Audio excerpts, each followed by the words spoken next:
네, 누가복음 23번째 시간입니다. 8장 23절부터 39절까지 있는 말씀까지 살펴보겠습니다. 이 문단은 전체적으로 보면 8장 22절부터 50절에 예수님께서 행하신 4가지 기적의 전반부라고 할 수 있는데요. 8장 22절부터 50절은 크게 4개의 기적이 이어져 있는데 굳이 좀 영역을 구분해 보자면 이렇게 될 수 있습니다.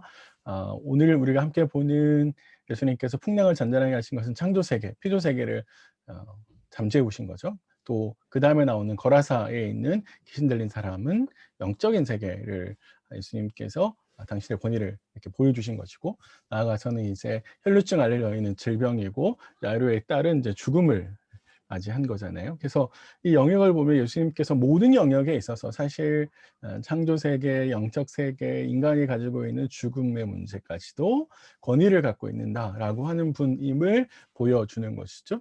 이게 앞에 있는 문단하고 연결시켜 보면, 앞에 있는 문단은 4절부터 시작해서 21절까지 예수님께서 하신 말씀은 예수님의 말씀에 대해서, 하나님이 예수님을 통해서 하시는 말씀에 대해서 귀를 담아 듣고 들을 뿐만 아니라 그 말씀대로 잘 행하여야 된다, 순종해야 된다, 예수님을 잘 따라야 된다라고 하는 이야기였거든요. 오늘 이 이야기는 예수님의 권위에 대해서 이야기하고 있으니까 두 문단을 연결시키면 예수님께서 권위를 가지고 있는 분이기 때문에 예수님 말씀에 잘 들어야 된다라고 하는 메시지를 우리에게 주는 거다라고 볼 수 있습니다. 두 번째 생각하셔야 될 거는 각 문단에 등장하는 사람들의 반응인데, 첫 번째 문단에서 제자들은 긍정적인 반응을 보이지 못합니다.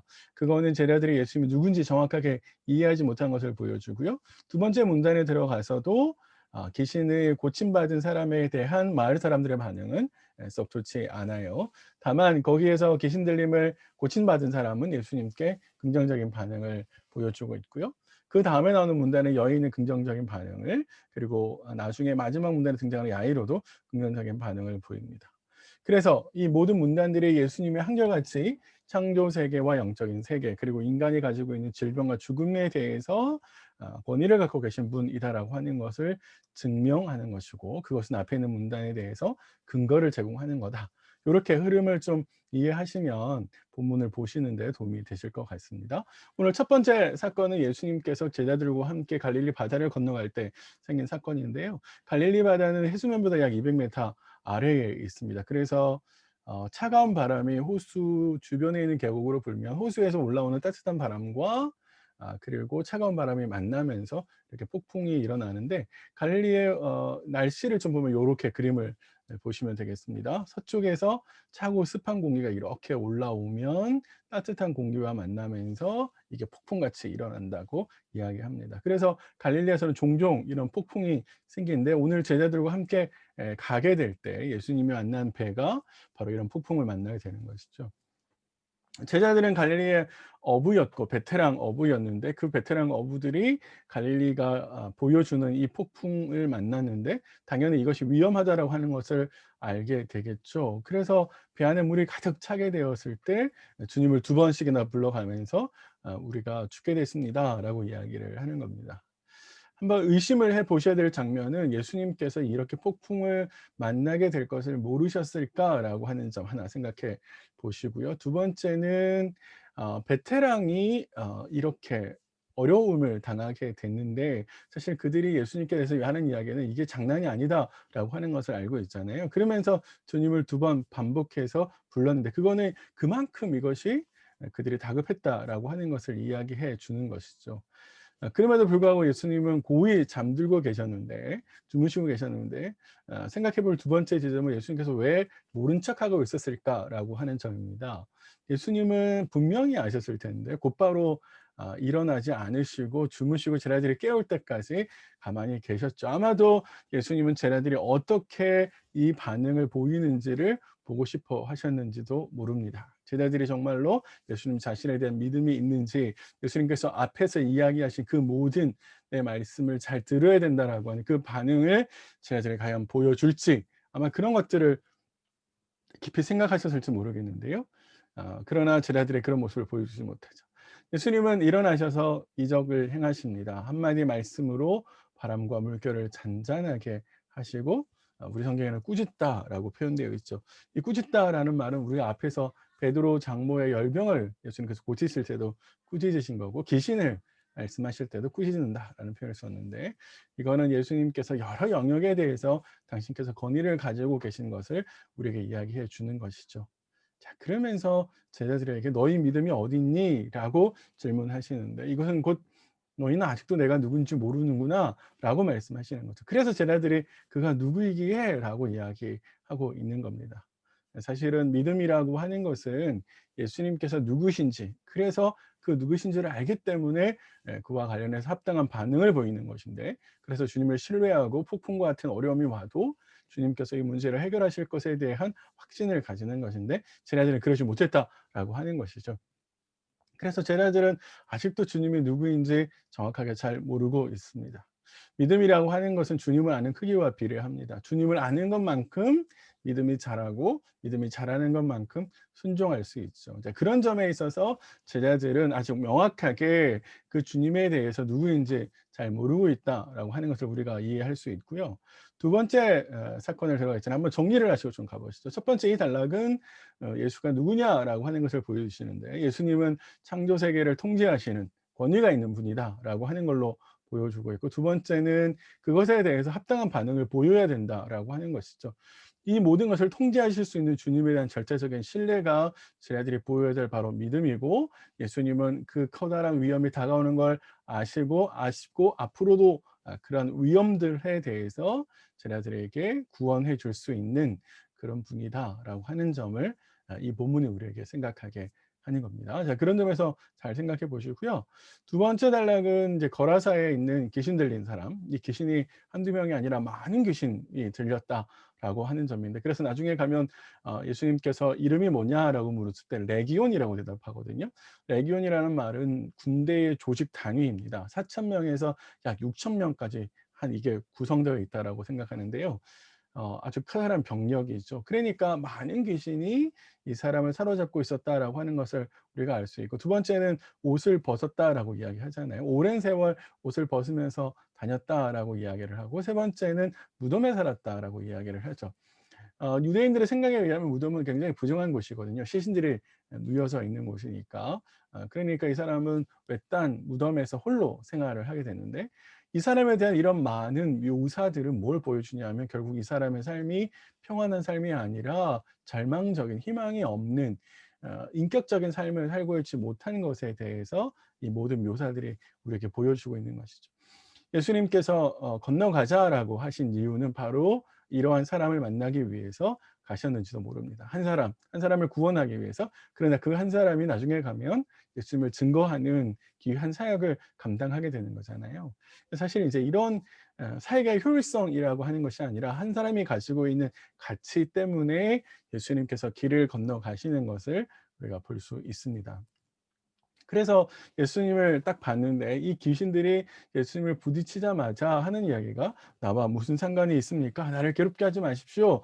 요렇게 이야기하는데, 이건 사실 예수님이 가지고 있는 권위를 귀신 스스로 인정하는 거죠.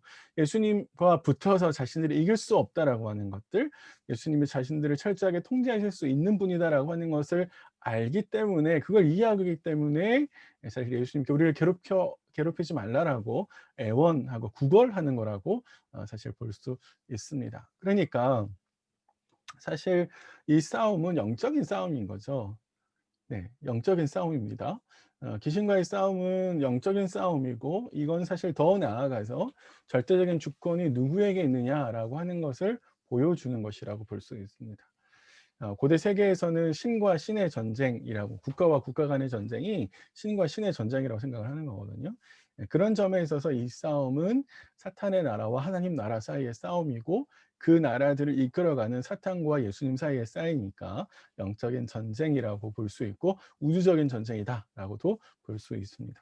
그러나 사실 싸움이라는 말로 표현하기 어려울 정도로 예수님께서 압도적인 권위를 행사하는 걸 우리가 볼 수 있는데, 예수님께서 "나와라."라고 명령을 하셨죠. 이렇게 한 이유는 뭐냐면, 예수님께서 이미 나오라고 명령했기 때문에 "귀신이 나를 괴롭게 하지 마세요."라고 인제 이야기를 했다라고 이야기하고 있습니다. 누가는 우리에게 "나오라."라는 말씀 한마디로 정리를 하고 있지만, 아마도 예수님이 여러 가지 이야기를 하셨을 것처럼 보이고요.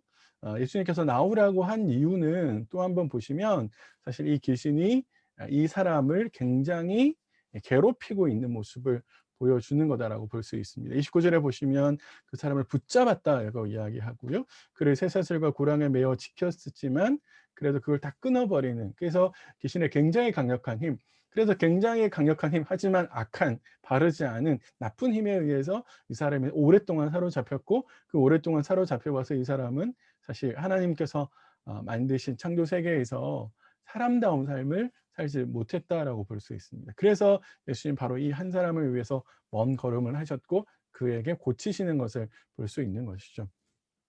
그래서 예수님은 한마디 말씀으로 그 명령을 하시고, 이 명령은 예수님께서 귀신에 대해서 절대적인 우위와 힘을 가지고 계시다라고 하는 것을 보여주십니다.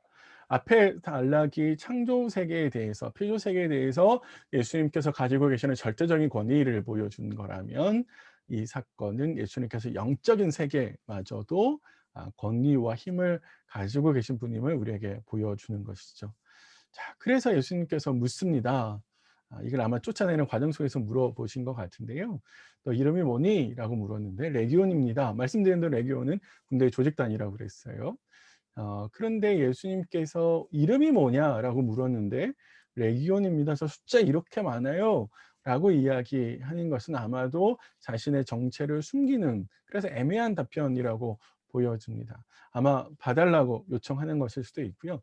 그래서 무적행에 들어가는 걸 금하게 해 달라고, 그것만은 좀 하지 말아 달라고 부탁을 하는데, 무적행은 똑같은 사건을 소개하는 다른 복음서에는 없는데 누가복음에만 있어요. 죽은 사람들이 거주하는 곳, 이제 구약에는 스월이라고 표현되어 있는데요. 불순종하는 영들을 가두는 장소라고 볼 수 있습니다. 자, 그래서 그것 좀 말아 달라고 부탁하면서 주변에 돼지떼가 있었고 그 돼지떼에게 보내시는 걸 알 수 있습니다. '왜 돼지떼에게 들어가게 하셨는가?'라고 하는 것은 정확하게 그 이유를 찾기가 어려워요. 만약에 우리가 그 이유를 밝히려고 한다면 아마 이 본문이 말하려고 하는 것을 엉뚱한 방향으로 끌고 갈 수 있습니다. 그래서 생각하는 건 그렇게 좋을 것 같지 않고, 다만 한 사람의 영혼을 구원하기 위해서 우리가 치러야 될 여러 가지 희생들이 있는 거죠. 하지만 그 희생들이 필요함에도 불구하고 그런 가치가 있냐? 그렇다는 거죠. 예수님께서 한 사람의 영혼을 구원하기 위해서 희생해야 될 가치가 있을 만큼 그 한 사람의 영혼이 귀하다라고 하는 것을 보여주는 거고, 그래서 예수님은 그에게 덮여 씌워져 있는 귀신의 굴레를 벗어주기 위해서 돼지떼로 들어가게 하십니다. 그래서 짐승들의 목숨보다 이 사람의 신체적이고 정신적이고 영적으로 건강해지는 것이 더 중요하다라고 이야기하죠. 나중에 가면 예수님께서 잃어버린 비유를 들려주는데, 한 마리의 양, 잃어버린 드라크마, 이런 이야기를 하시면서 한 사람이 가지고 있는 가치가 얼마나 중요하고 그 한 사람을 구원하기 위해서 하나님께서 얼마나 마음을 졸이시고 또 신경 쓰시는지를 우리에게 증거해 줍니다. 이렇게 귀신 들린 사람을 치유하셨는데 이 이후에 나오는 반응이 상반된 반응이 나옵니다. 첫 번째는 이 사람이 같이 살았던 마을 사람들은 부정적인 반응을 보이는데요. 그는 평소에 그들이 알고 있는 귀신 들린 사람과 그들이 와서 본 귀신 들린 사람이 전혀 다른 사람이 되어 있다라고 하는 것을 확인하죠. 옷에 벌거벗었던 사람인데 옷을 입고 있고, 막 돌아다녔던 사람인데 예수님 발 앞에 앉아 있고, 외톨이였는데 다른 사람들과 교제를 하고 있으며, 아까 우리 귀신들이 이야기했던 것처럼 "너와 무슨 상관이 있습니까?" 라고 이야기하는 사람인데, 이제는 예수님 앞에서 예수님 말씀을 듣는, 그래서 예수님과 관계를 맺고 있는, 또 궁극적으로 예수의 명령을 듣고 순종하는 그런 사람으로 바뀌어 있는 걸 볼 수 있죠.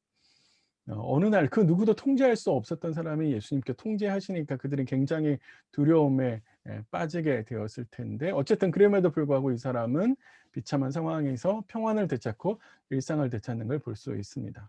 그러면 기뻐해야죠. 자신들이 오랫동안 함께했던 마을 사람인데 그 사람이 굉장히 좋은 상황으로 돌아왔면 기뻐해야 되는데, 그리고 그 기뻐하게 만드는 예수님을 영접하고 모시고 함께 할 수 있어야 되는데, 그들은 두려워함 나머지 사실 보내려고 하죠. 예수님을 떠나시기를 간구합니다. 왜 정확하게 떠나게 됐느냐라고 이야기를 했을 때 그들이 가지고 있는 경제적인 피해를 생각할 수도 있죠. 오늘 본문에서 누가가 우리에게 이야기해 준 건 두려움 때문이다라고 이야기하는데, 그 두려움이 정확하게 어떤 내면의 모습인지는 사실 잘 모르겠지만, 어쨌든 그들은 메시아 대신 예수 그리스도를 영접하지 않고 오히려 떠나기를 보여줍니다. 사실 그 부정적인 반응 때문에 믿음으로 이끌지 못하죠. 그런데 음 반대로 귀신 들린 자는 어떻게 합니까? 동행을 간청합니다. "제가 예수님 따라 다니겠습니다." 근데 사실 마을 사람들이 보여준 반응과 정반대의 반응을 보여주고 있는 것이죠. 근데 긍정적으로 반응할 준비가 순종할 준비가 되어 있다라고 이야기하시는데 우리가 기대한 것과 달리 예수님 오히려 거절하십니다. 자, 예수님께서 거절하신다라고 하는 것은요. 싫어이라는 의미가 아니라 다른 계획이 있다라고 하는 의미가 됩니다. 그래서 예수님은 이 사람에게 "남아서 네가 다른 일을 해야 돼."라고 이야기하시면서 예수님께서 그 하신 일들을 마을에 가서 동네 사람들에게 "증거하라."라고 이야기하시면서 이 사람에게 복음을 전하라고 명령하시고 나중에 39절 이하에 가면 이 사람이 예수의 말씀을 잘 받아서 그렇게 하고 있다라고 하는 것을 알 수 있습니다. 그래서 예수님께서 행하신 일을 잘 증거했다라고 볼 수 있죠. 우리 생각에 조금 질문하실 게 앞에서 예수님께서 어떤 기적들을 행하셨을 때는 행하지 말라라고 하는 경우가 있었잖아요. 저기 앞에 꼭 기억나는지 모르겠는데요. 나병 환자에게도 "함구해 제사장에게만 보여." 이렇게 이야기하셨는데 여기에서는 증거하라고 하시잖아요. 그건 뭐냐면 여기는 이방인 지역이고 이방인 지역이기 때문에 예수를 메시아로서 어떤 정치적인 메시아로서 해석하고 그걸 의미를 부여할 정치적인 지도자가 없는 거죠. 네, 그런 점에 있어서 예수님은 아마도 자유롭게 이야기하시라고 오해하지 않을 수 있으니까 아마 그렇게 이야기하신 것처럼 보입니다. 네, 요렇게 두 단락에 있는 본문을 살폈는데요. 한번 여러 가지로 말씀을 적용해 보시면 좋겠습니다. 예수님께서 권위를 가지고 계신 분이다라고 이야기를 했는데 우리가 그 권위를 얼마나 내가 알고 있고 인정하고 있는지 한번 생각해 보시고 또 각각의 등장하는 제자들 그리고 거라사의 마을 사람들 그리고 광인들 속에서 나의 모습을 좀 읽어 봤으면 좋겠습니다. 내가 정말로 주님을 믿는다라고 말하지만 늘 일상에 일어나는 폭풍과 같은 일들에 두려워한 나머지 예수님의 능력을 부인하고 있는 건 아닌지 한번 생각해 보시고 마을 사람들처럼 경제적인 가치 혹은 정말로 한 사람에 대한 관심과 배려, 기쁨을 어떤 경제적인 것으로 다 계산해 버리고 있는 건 아닌지 그리고 우리에게 주시는 그 귀신 들린 사람이 치유받는 걸 통해서 그 사람은 하나님께 동행하기를 요청했지만 거절하셨잖아요. 때로는 우리 일상에서 예수님의 거절이 기도응답의 거절이 정말로 내가 싫어서가 아니라 하나님의 더 깊고 더 큰 계획이 있다라고 하는 것에 대한 반증일 수 있거든요. 그런 점에 있어서 한번 생각해 보시고 이 말씀을 곱씹으셨으면 좋겠습니다. 오늘 하루도 예수님의 이 놀라운 권위를 경험하시는 그런 하루가 되셨으면 좋겠습니다.